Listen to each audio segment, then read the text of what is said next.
AI. Nawahimiza kuitumia hiyo teknolojia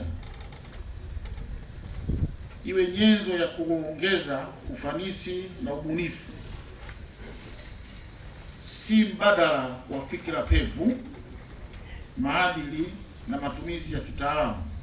Mafanikio ya kweli yataendelea kupimwa kwa uwezo wa binadamu kutumia maarifa yake kwa busara na kwa manufaa ya jamii.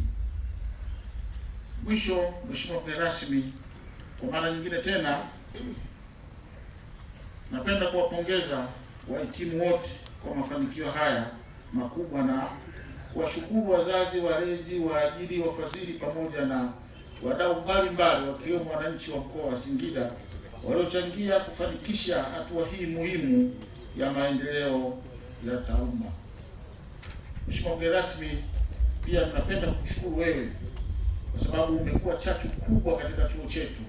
Siku zote Mheshimiwa mgeni rasmi, tunapokualika unakuwa nasi tunafarijika sana na unatupa hali ya kila namna ya kuweza kutekeleza majukumu yetu katika chuo chetu. Tunakushukuru sana kwa kujitoa kwako. Baada ya kusema hayo